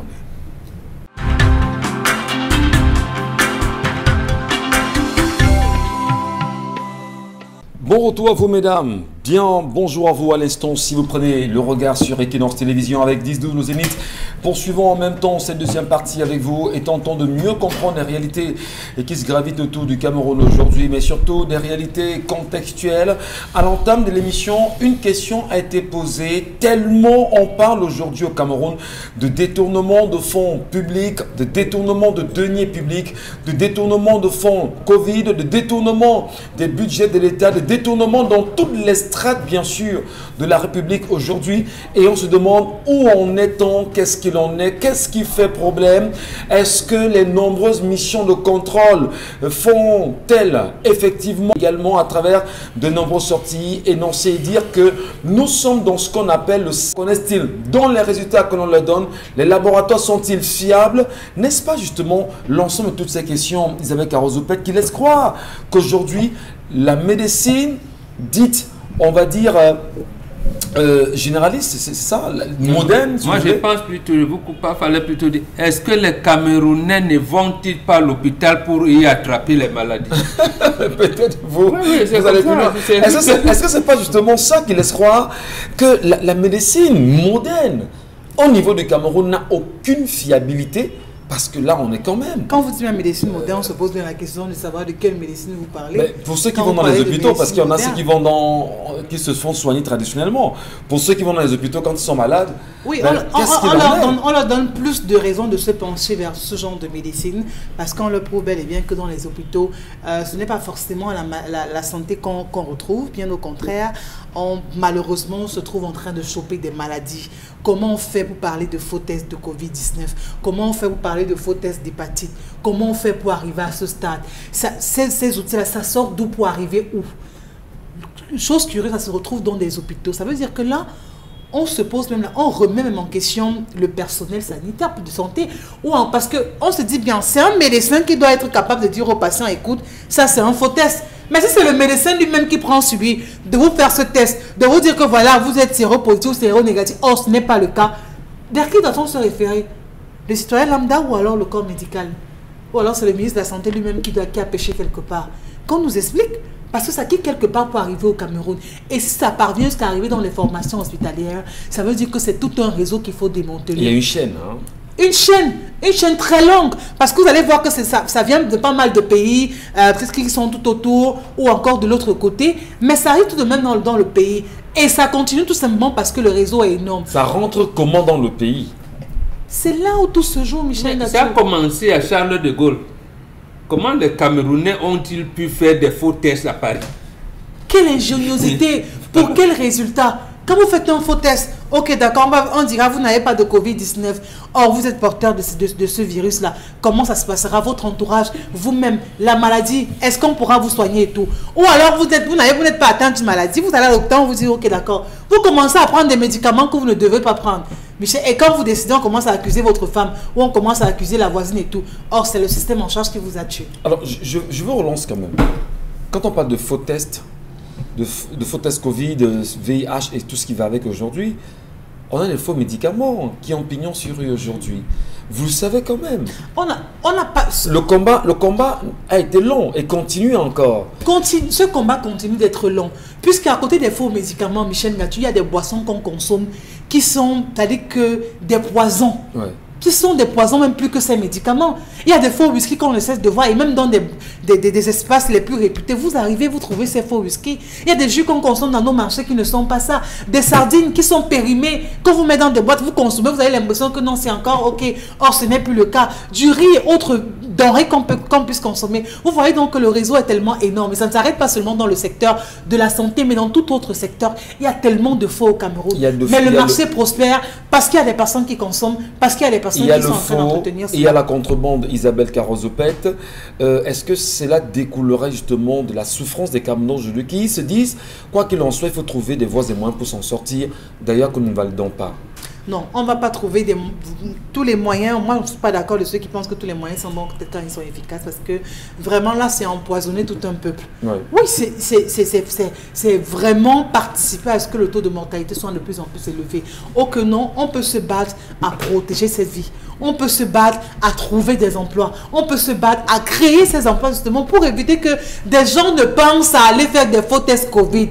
Parce qu'on comprend justement que ce sont des personnes qui s'ennuient, qui se disent comment faire pour avoir de l'argent. Parce que ce sont des personnes qui ne sont pas actives, qui sont au chômage, qui ont peut-être des diplômes et qui se disent je ne vais pas mourir comme ça, autant mieux trouver des moyens. Juste pour lancer un tout petit peu Dominique Audrey quand même sur la question. Est-ce qu'on peut dire aujourd'hui, en regardant l'attitude des Big Pharma qui sont bien sûr au contrôle de ces données au niveau mondial, ces Big Pharma peuvent vous donner des produits et vous contrôlerez mieux?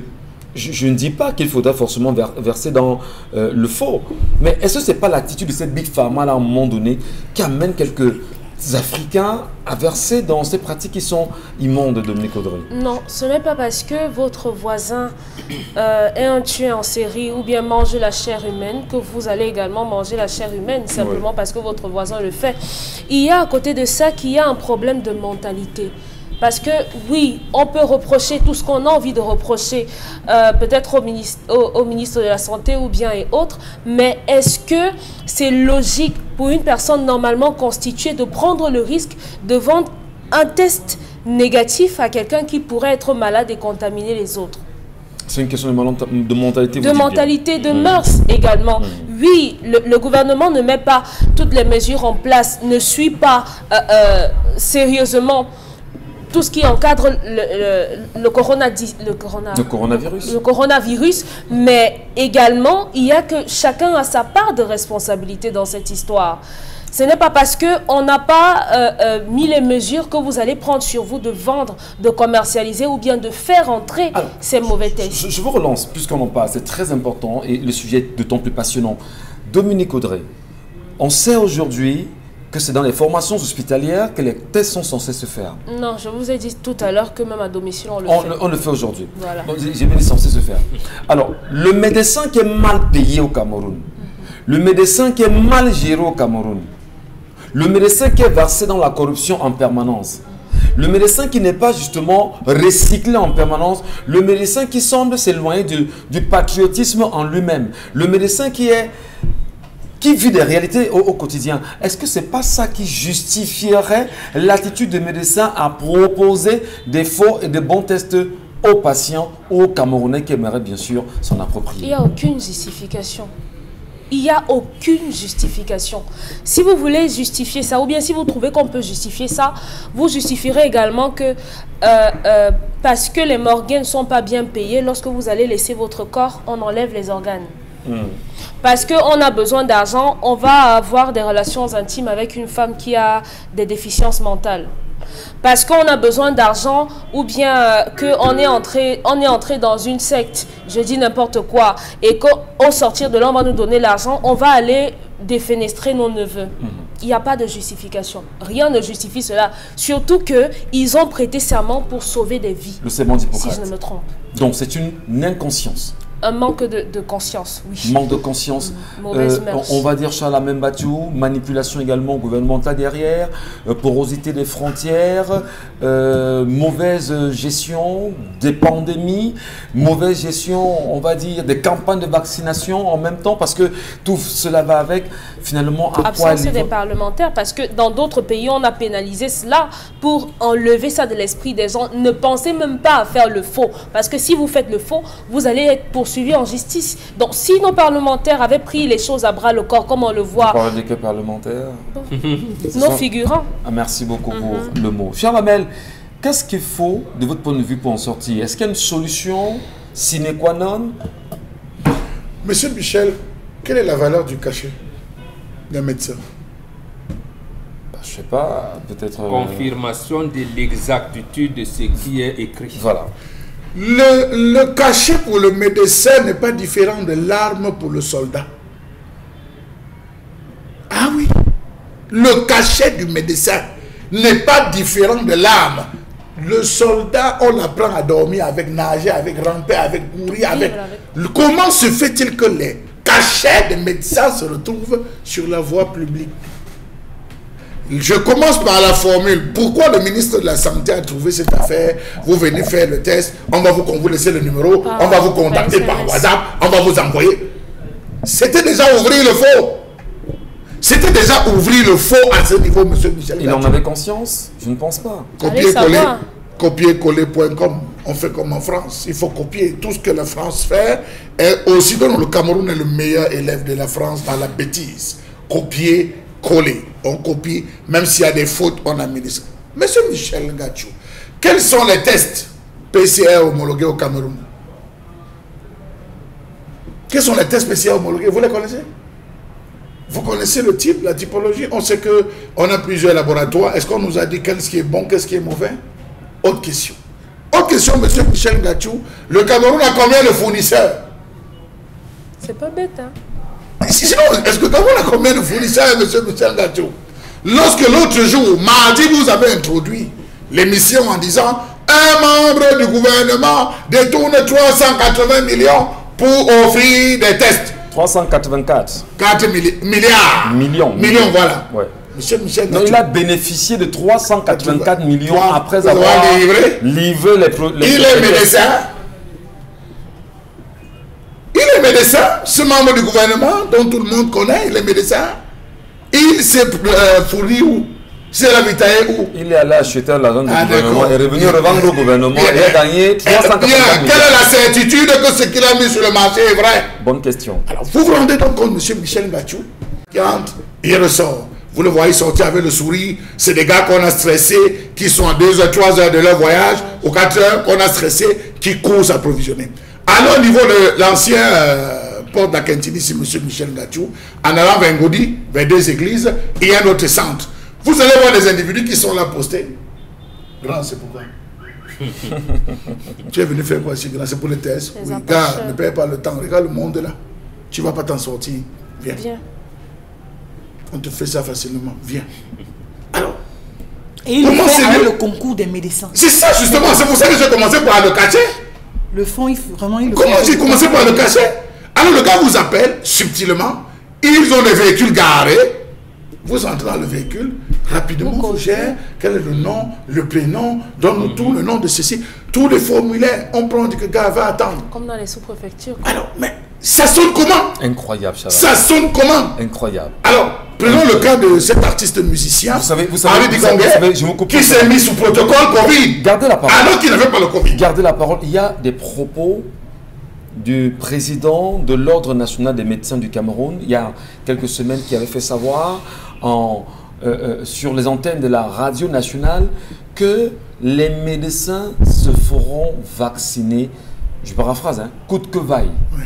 Alors, est-ce que le président de l'Ordre national des médecins du Cameroun peut nous dire aujourd'hui comment est-ce qu'on parvient à contrôler l'ensemble des mécanismes mis en place pour la vaccination des Camerounais et même procéder aux tests de dépistage de type de maladies qu'ils peuvent avoir aujourd'hui et avoir des résultats fiables? Est-ce qu'il lui-même contrôle les médecins aujourd'hui, puisque vous vous plaignez du cachet qui serait partout dehors, Charles Lamel? Mais à cette allure, qu'est-ce qu'on fait donc? On reste là, on regarde, on salue, on se tait, qu'est-ce qu'on fait? Rappelez-vous que pendant la période où le trafic d'organes chauffait au Cameroun, c'était celle de traquer les médecins. Vous savez, dans des pays, les médecins, vous n'avez pas la même vie que les autres. Les tireurs d'élite, vous n'avez pas la même vie que les autres. Donc il y a certains corps de métier, même les journalistes. Quand vous atteignez un certain niveau où vous dites un ensemble de choses et tout, vous commencez à être traqué, on commence à vous suivre pour être sûr que ce que vous dites, vous n'êtes pas en influence et tout, et qu'on sort M. Michel Ngacho. Les médecins gagneraient, surtout ceux qui ont la charge, parce qu'on vous dit que les gars rentrent, et ils donnaient le vin à côté, hein, que les gars rentrent avec 3 millions par jour. 30 personnes, 100 000, c'est combien? Incroyable. Imaginez combien de personnes voyagent. Où les gens viennent de 100 000, 150 000. D'autres viennent dire que je ne suis même pas dans vos bêtises là. Quand voici mon argent, fait tout. Il va s'asseoir dans le bar en un temps record. Comment est-ce qu'ils obtiennent tout ça? Ils sont assis. Je crois que pour un projet comme celui-ci, on devait mettre sur pied une application spéciale qui devait être détenue par certains responsables sur qui on devait avoir l'œil à temps et à contre-temps pour sécuriser M. Michel. Super. Combien de personnes, vous savez qu'à l'aéroport, voici Charles de Gaulle, lorsque vous arrivez, tous les Camerounais, lorsque vous, systématiquement, on vous fait prendre le couloir de ceux qui ont les faux tests. Hein. On vous fait prendre le couloir, on se rassure que vous avez les vrais tests. Demandez à ceux qui voyagent. On a été vaccinés là-bas. Même à Charles de Gaulle, les Camerounais ont installé un truc où trafiquaient les tests même chez les Blancs. Voilà. Allez, merci beaucoup Charles, merci Isabelle Carole pour l'instant. Vous nous prendrez bien sûr la lecture des nombreux messages reçus ce matin. Et on rappelle que tout à l'heure nous serons avec Immigration Efficace Canada et avec nous aurons encore l'occasion de nous arrêter sur ces questions d'immigration et les volontés qui sont les vôtres, madame, messieurs, à aller également. Vous voulez fuir le Cameroun? On a besoin, oui. Vous ferez confiance à Immigration Efficace Canada? Il faut partir. On fait tout ce qu'on vit là. Vous allez faire, on va assaillir les bureaux. On va assaillir les bureaux de ce monsieur en disant que nous on va aller au Canada. Quelqu'un a dit que ce qui me manquait, il disait quoi, Dominique? Que ce qui me dit au Cameroun, c'est quoi? C'est les chaussures. Et je suis de qui? Allez tout de suite, le message d'Isabelle Carole. Bonjour à vous. Vraiment, la jeune femme là est morte dans son propre film. C'est ce qui arrive quand on investit le cœur avec tous les organes sans prévoir les risques. Qu'elle digère son mal calmement. C'est pas facile de conserver le chien du voisin. Et pour le père là, moi j'ai rien à dire. Leroy Théo qui nous envoie ce message. Bonjour le 10-12. Ce pays est très corrompu. La masse salariale est très faible. C'est pourquoi certains font tout pour joindre les deux bouts. Non, pas au la santé. Vous pouvez tuer quelqu'un. Imaginez les gens qu'on a mis sous protocole, pensant que les gars avaient le Covid. Vous prenez, on vous charge de médicaments, on vous charge, alors que vous n'êtes pas malade. Non. Donc on arrête ça. Le stress même vous tue. En tout cas, on évolue. Bonjour à vous le plateau et surtout un grand merci pour l'éclairage dans le domaine de la santé. L'hôpital n'est plus au niveau de l'homme moyen parce qu'aujourd'hui le prix de la santé est extrême. Grâce à Dieu dont la maladie nous préserve contre tous. En passant, ce sont les faux vaccins qu'ils administrent au gouvernement et à nous. Ils nous empoisonnent. Un conseil si vous voulez nous finir, mettez cela. Voilà, Mustapha Manga depuis le quartier Aoussa qui envoie ce message. Cette fille est une vampire. Sortir avec un homme déjà 27 ans de mariage, je pense que cette fille doit chercher un jeune homme de son âge, puisque cet homme n'avait pas caché son secret en disant « je suis mariée », mais seulement nous n'attendons pas bien. Et aujourd'hui, elle demande de conseiller pour arracher le mari d'autrui avec tous les jeunes qui sont dehors. C'est Joseph qui signe cette réaction. Quant au vaccin que le gouvernement, qu'ils détournent comme ils ont aussi fait pour l'argent et le riz. C'est Madeleine qui nous envoie ce message. Voilà, Isabelle Carole. Qu'est-ce qu'on nous dit sur Equinox TV? Oui, Irène Regnobet nous dit « On ne met pas la bouche n'importe comment dans les histoires de couple. Qu'elle prenne l'exemple sur le couple du Grand Neuf. Entre l'écorce et l'arbre, on ne met pas le doigt. Donc la jeune dame doit laisser se chercher ailleurs. » Yannick Sim nous dit que c'est l'homme qui a mis les idées dans la tête de la femme et maintenant on ne sait pas ce qu'il lui a promis pour qu'elle revendique aujourd'hui ce genre de relation. Foka Moïse nous dit: je pense que nous les hommes, nous devons cesser de jouer avec les sentiments des femmes. Lorsqu'on est marié et qu'on veut une femme pour changer un peu, ne lui promettons pas ce qu'on ne peut pas réaliser. Et enfin Inès Berèche: sachant qu'un homme est déjà marié, tu t'engages quand même avec lui et après il te quitte pour rentrer avec sa femme, tu veux qu'on t'aide à le quitter. C'est très indécent et c'est le mari d'autrui qui est sucré. Et ceux qui sortent sans alliance, qui ne disent pas qu'ils sont mariés. Là. Comment savoir? On ne dit pas qu'il est marié. Il vient, il te jongle le cœur. Ouais, il te jongle le cœur. Après, tu fais comment? Marie-Claude: les femmes qui passent le temps à accepter les paroles du genre « on est en instance de divorce, il n'y a presque rien entre ma femme et moi, on dort dans les chambres séparées, voilà les conséquences. » Ben, est-ce que c'est pas dire aux uns aux autres, les gars, si vous voulez jouer, dites la vérité, que vraiment, comme tu vois là, je veux jouer. C'est facile. C'est facile pour les Occidentaux. Merci beaucoup. Merci pour ce message, madame, monsieur. Merci également à vous de rester sur notre antenne. Nous parlions à l'instant, bien sûr, d'immigration au Canada. Mais avant d'avoir avec nous ici le patron de cette entreprise, Simplice Tchangan Jimmy, il sera avec nous dans un instant. Mais surtout, on va vous rappeler que ce soir, Maurice Kamto s'adresse bien sûr à la nation. Et là, c'est pour répondre bien sûr à Adam Smith qui dit que Maurice Kamto n'a pratiquement rien dit. Dont le président national du MRC devrait s'adresser bien sûr au peuple camerounais ce soir, ce jeudi 22 avril 2021. Un discours annoncé pour l'instant à 18 h heure de Yaoundé et on attend bien sûr de voir ce qui va en être. Allez, c'est le chef de l'État qui s'adresse à la nation. Non, mais il s'adresse à ses militaires sympathisants. Le chef, bon voilà, là maintenant vous avez bien reformulé.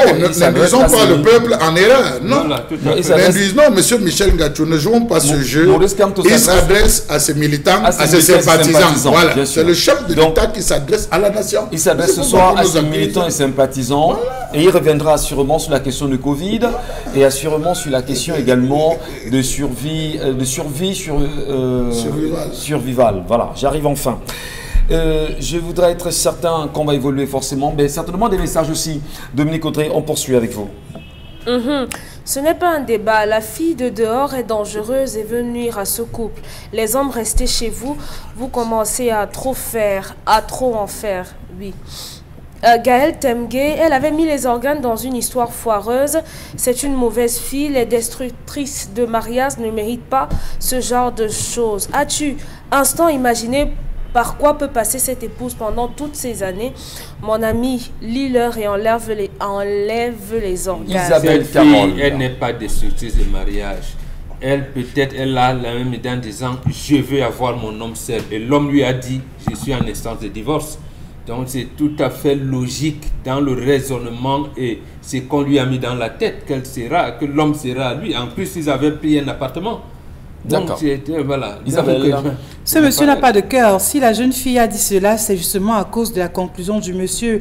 S'il ne peut pas s'engager dans un foyer polygamique, alors pour ma part, je conseillerais à la jeune fille de saisir la justice. 6 ans, 5 mois, c'est pas facile pour la fille de se remettre ailleurs. Voilà. Marcel Tinda depuis Bouddha qui nous envoie ce message. Quel est le contrat qui les même l'homme en partant savait qu'il était marié, faisant les fausses promesses à la fille. Il savait que donc la faute revient à cet homme. Cette fille lui a fait confiance, en sa parole et à leur projet.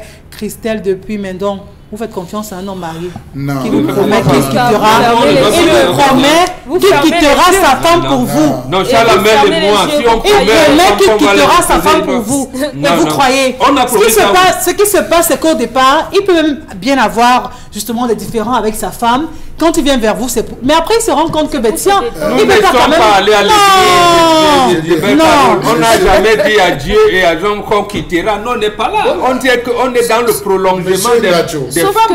Isabelle Mais on Carole, parle quand même Isabelle des caractères Isabelle aussi de Carole. cette dame. Voilà. Isabelle Carole, la conversation de deux personnes dans les 4 murs. Qui se sont déjà vus. Même un docteur en doctorat ne peut pas venir décrypter ça ou faire une thèse. Je vous assure. Le gars a utilisé les mots. Vous savez que c'est facile de voir une fille vulnérable. Oui. Elle sort de 2 ou 3 déceptions. Il s'est posé les 2 vapes. Pap, pap, pap. Un jeu d'échecs, échec et mat. J'étais une. Bon, Un qu'elle temps. assume dans la présence. Non, elle est tombée. C'est ce qu'on est en train de dire qu'il a réussi à avoir 6 ans, 6 ans, Il a amadoué. 7 mois. Ça peut être même 10 ans, ça ne sert à rien. On ne peut pas laisser un Non, réfrigérateur non, pour une glacière. non, C'est non, impossible. On ne peut pas laisser un réfrigérateur pour une On ne glacière. peut pas avoir un réfrigérateur et on laisse tomber pour une glacière. Ça ne marche Bien. pas. Maintenant, Rien ne remplace l'autre. j'espère que vous Ah, connaissez ça- l'expression on perd tous. On ne perd pas tous. Parce J'ai que dit, vous le- connaissez l'expression c'est on grand. perd tous. Non. Ce que vous Connaissez-vous employez. la dame qui a perdu Oui. ses enfants Non, avec non, son cette mari. fille, on ne l'encourage pas à aller faire Voilà. comme ça. C'est Elle dangereux. est en droit de revendiquer. Oui. D'accord, vous Et encouragez de une femme revendiquer à réparation tout auprès de faire, cet Je homme. m'attends, moi, De cet homme à de voler Dieu. le mari Est-ce qu'il y d'autrui. avait un contrat? Merci beaucoup. Oui, il y a un Merci. contrat verbal. Merci. Et dans un instant, bien Il y a sûr. un contrat verbal. Cette Dans fille un- doit Donc, Vous demander l'encouragez à réparation. voler le mari d'autrui. Non. C'est En le mari termes qui de l'a lui, sa troublé. possession. C'est Le l'homme mari- qui l'a troublé. C'est l'homme qui l'a troublé. Il doit payer Elle est tellement l'homme. sensible. Oui. Elle est naïve. Elle est faible. Non, du tout. Vous Dans tous permettez. les cas, allez-y. Après, vous allez écrire à Dominique en pleurant. Continuez. Donc, Merci. quand je veux prendre Merci, une Bobo. femme, là, vous dites qu'il n'est pas venu. Merci, Vraiment, pour merci faire- Bonbon, on merci va pas les beaucoup. laisser. Allez, on va progresser quand même. Et voilà, dans un instant, la revue des réseaux sociaux. Mais avant d'y entrer, madame, messieurs, petite transition pour dire que ça bouge énormément sur la toile. Ça bouge énormément dans l'affaire Covid-19. Ça bouge énormément avec les comptes rendus de la Chambre des comptes, je veux dire les résultats, ou encore, oui, la Chambre des comptes de la Cour suprême qui rend son tablier au fur et à mesure et des noms sortent quand même. Et il faut quand même le dire que le nom de Mediline Medical Cameroun SA sort également ici. Moda Holding Hong Kong sort ici. On parle quand même des tests de dépistage qui auraient coûté 7084 francs à la base, mais surtout revendus au Cameroun à 17 500 francs. On parle bien sûr de surfacturation. Des noms sortent en même temps et ces noms quand même, on est amené à se poser des questions. Comment des hauts commis, des hauts ponts du régime, des hommes en réalité en qui le chef de l'État par ailleurs aurait fait confiance en leur disant gérez le Covid, prenez l'affaire Covid en main, et que ce soit les mêmes pontes du régime qui vont acheter des tests à travers des sociétés écrans, viennent revendre des tests dans des surfacturations. Est-ce que ça ne rejoint pas exactement la colère que vous exprimez à l'instant, monsieur Monsieur Mbakisha? Michel, partons du principe que ces individus, ceux à qui on a confié, étaient les membres d'un lobbying assez précis, assez concis. On est d'accord, monsieur Michel? Très bien. Lorsque nous partons de ce fait que c'était des personnes qui appartenaient à un lobbying, chaque individu dans son lobbying va tout faire pour injecter les membres, ses amis, ceux qui lui ont, comment vous appelez ça, ceux qui lui ont rendu des services, ils vont tout faire pour lui dire, ok, toi, mais tu penses que tu peux faire quoi? Il y a des anciens du système qui vont faire des retours en disant, bon voilà, vous voyez, moi je ne suis pas aux affaires, mais je vous protège, j'ai mon fils qui a lancé un truc, vous voyez ce que vous pouvez lui donner. Quand on vous dit, monsieur Michel Ngachou, que le Cameroun a acheté en 2020 un masque chirurgical à 1000 francs, un thermomètre infrarouge à 150 000 francs CFA, un gant à 10 000, un masque de protection à 2500 francs, une combinaison à 80 000 francs CFA, une paire de lunettes de protection à 14 500, ce qui fait un total, monsieur Michel Ngachou, de 331 millions de francs CFA, toutes taxes comprises. Qu'on aille mener des enquêtes, que la Chambre des comptes va mener des enquêtes, on se rend compte sur le site et auprès de l'entreprise allemande où on a passé la commande que le masque chirurgical coûte 95 francs CFA. Je dis le masque. 95 revendu au Cameroun à 100 000 francs CFA. À 1000 francs. À 1000 francs. Ouais. Un masque de protection, 430 francs, alors qu'on nous a dit 10 000 francs. Une combinaison de protection, 1443 francs au lieu de 700. Une paire de lunettes de protection, 5121 francs au lieu de 10 000. Un thermomètre infrarouge, 11 212 au lieu de 150 000 francs CFA. Un dent à latex, 92 francs. Mais vous voulez qu'on vive comment dans ce pays? Voilà les chiffres. Incroyable, Charlamel. Incroyable. Au ministère de la Santé, je parle en regardant la caméra, il y a une note de service où on a demandé à tout le monde de rembourser le trop perçu. Ils sont en train de rembourser. Incroyable. C'est croyable. Non, mais c'est pas. Non, mais à un moment donné. Non, mais c'est pas normal, monsieur Mbachou. C'est pas normal. Dans un pays, quand même, on sait tous qu'on est un pays pauvre et très endetté. On sait que nous sommes permanemment en train de tendre la main au FMI. Et que des gens choisissent en même temps, vraiment, de prendre. Permettez, vous prenez l'argent du FMI parce que vous n'avez presque rien. Pour vous en sortir et payer les salaires des Camerounais, vous avez besoin de l'argent du FMI. Vous prenez l'argent qu'on vous donne pour le fonctionnement de votre pays, vous volez le même argent pour retourner du FMI. On n'a pas d'argent, nous voulons l'argent. Mais le FMI qui sait ça, pourquoi il donne toujours? Pourquoi continuer à donner? Alors, moi je comprends pas. C'est pas comme si vous avez votre argent, votre propre argent, et vous décidez de voler votre propre argent. Moi, je comprends pas. C'est-à-dire que ça vous appartient. Mais vous-même, vous décidez de voler ce qui vous appartient. C'est pour quel résultat? Est-ce que ce n'est pas une psychose? Est-ce que ce n'est pas une maladie? Est-ce que ce n'est pas une kleptomanie généralisée au Cameroun aujourd'hui?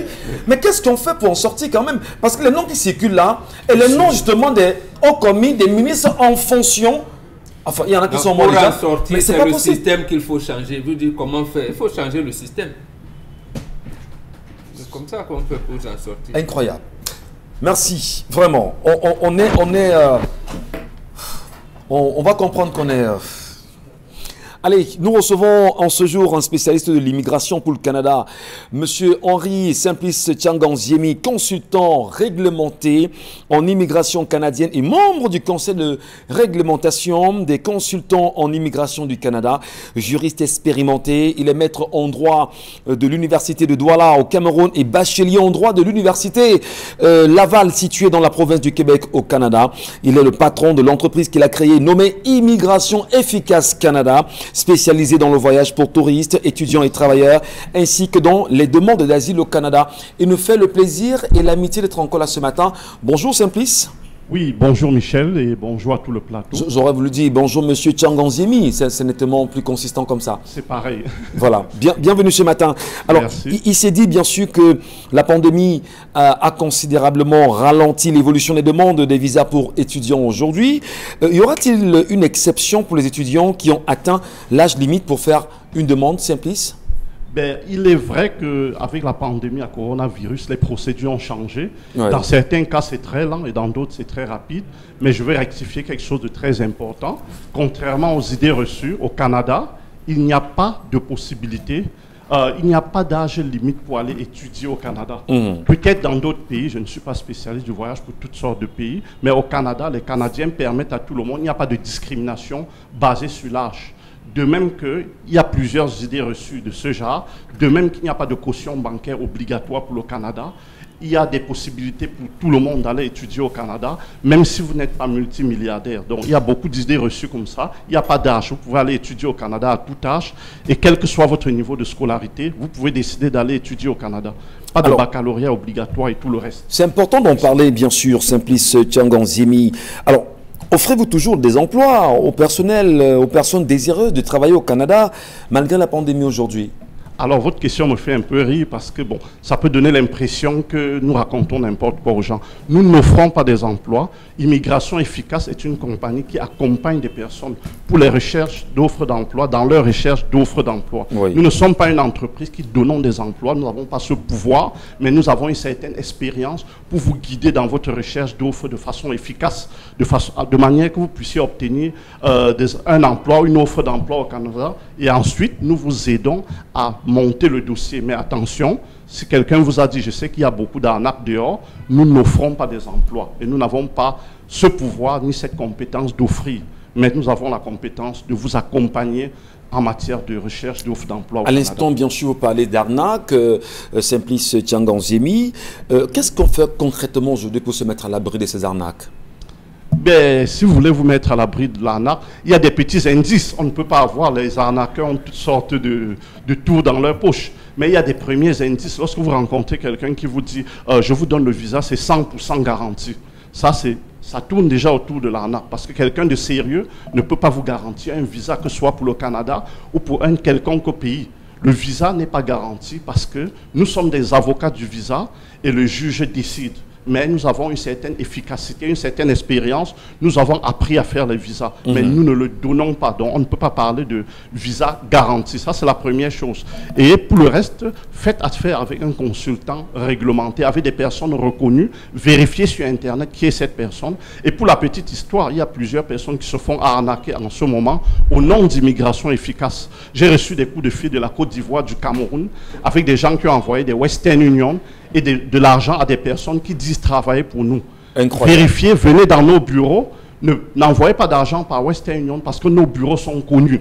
Donc faites très attention à ce genre de personnes qui vous vendent les rêves de façon très rapide. Un voyage, ça se prépare et on n'obtient pas un visa en une journée. Donc faites attention. Ça rejoint justement l'une des attitudes que nous décrions à l'instant sur ce plateau, l'arnaque en même temps qui est très présent au Cameroun aujourd'hui. Mais surtout, le Canada dans sa tradition humanitaire, permet-il aux personnes souffrant de maladies graves, entre autres comme le VIH-Sida et autres, d'obtenir rapidement un visa? Simplice? Ben oui, le Canada a une tradition humanitaire très reconnue, mais malheureusement, nous ne pouvons pas vous dire qu'une fois que vous êtes malade, le Canada vous prendra en charge directement. Oui. De façon générale, parce que ce serait long, très long à expliquer ici, de façon générale, lorsque vous êtes par exemple étudiant et vous avez le VIH-Sida ou certaines maladies, le gouvernement canadien regarde si vous serez une charge excessive pour les services de santé canadiens. Dans ce cas, ils ne vous donneront pas de visa.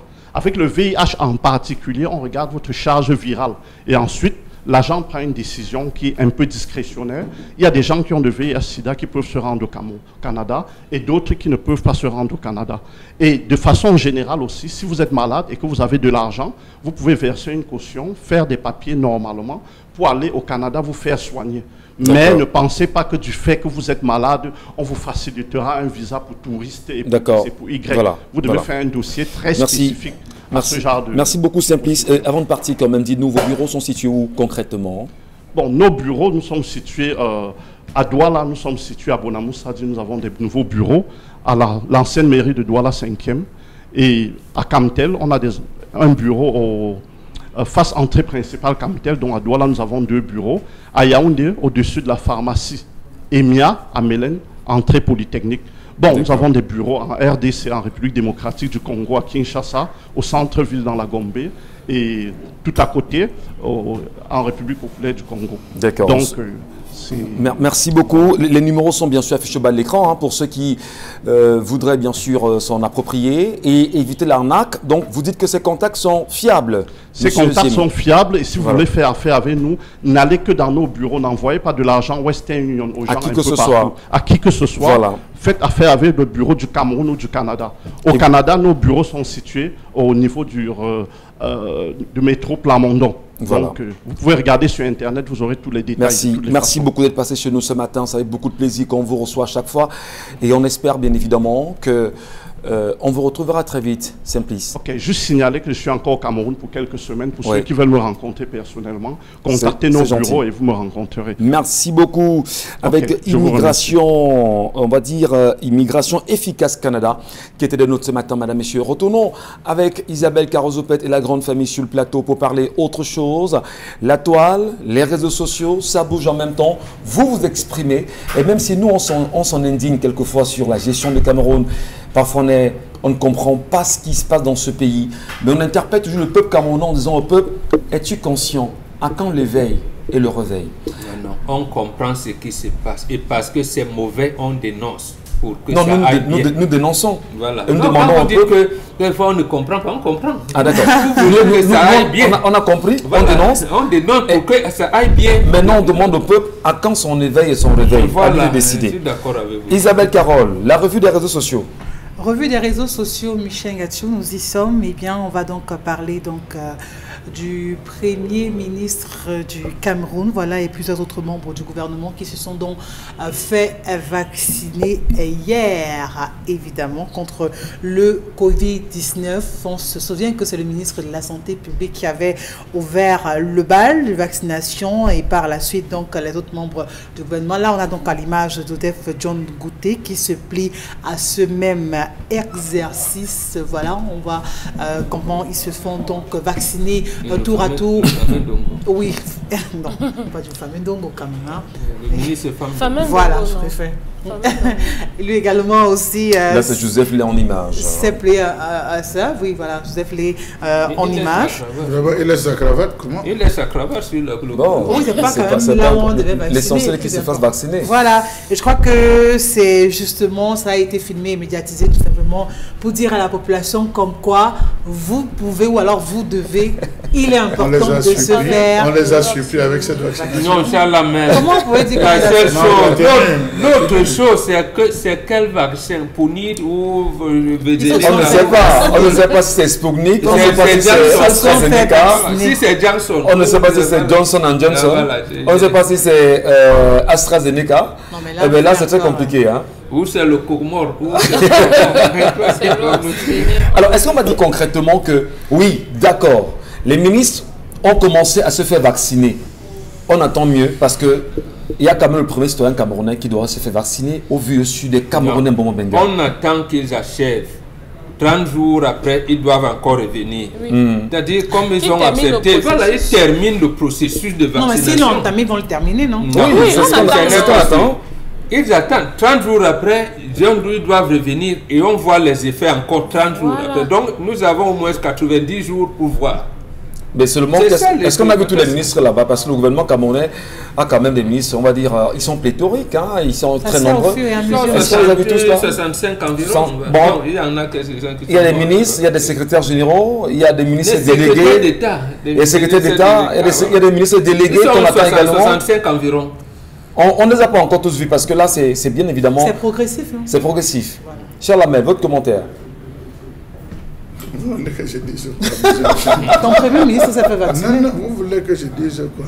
On devait venir à la télé dire que bon, pour prendre le vaccin, à Sputnik, on avait.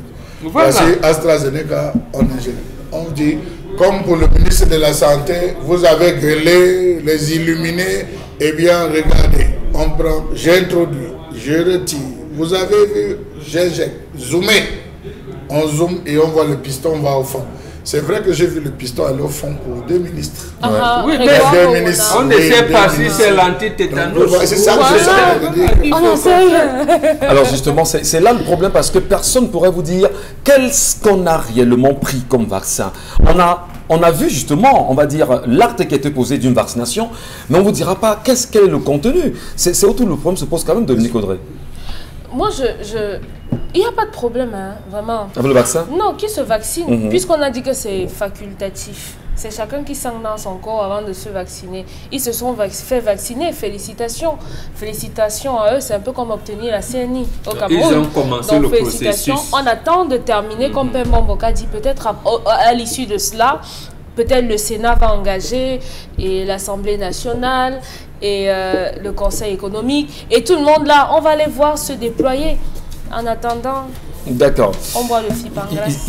Autre sujet, Isabelle Carole.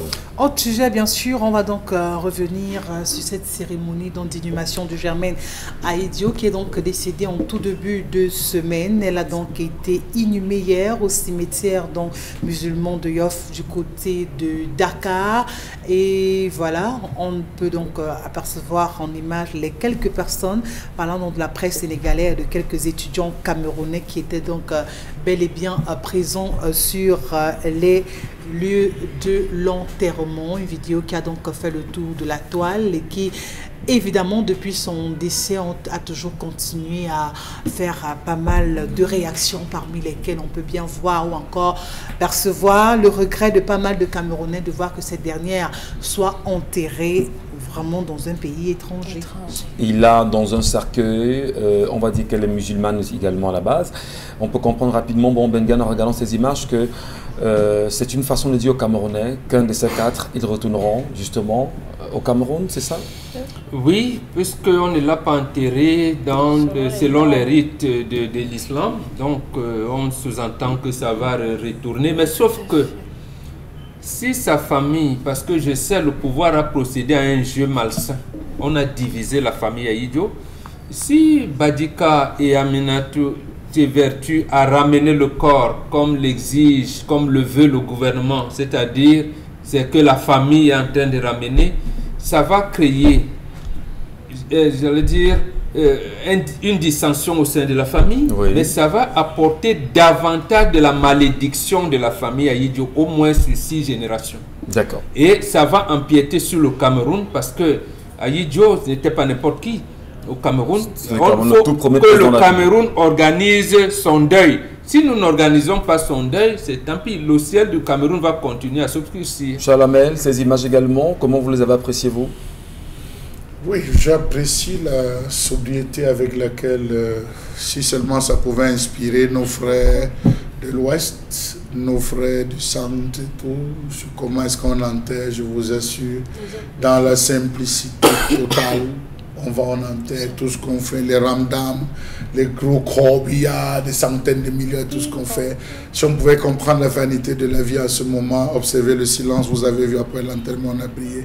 Je tiens à remercier le gouvernement sénégalais, notamment le président Macky Sall, parce que de la morgue, de la levée jusqu'à l'enterrement, il était en conseil de ministre, il appelait à chaque minute pour se rassurer de comment est-ce que ça allait, toutes les dispositions. Merci à l'État du Sénégal d'avoir pris sur lui. Et juste après, à la fin du conseil, Macky Sall s'est déplacé pour aller retrouver sa fille qui était, oui, à la maison, présenter les condoléances en disant que au-delà du soutien qu'on apportait aux parents, le même soutien va continuer aux enfants.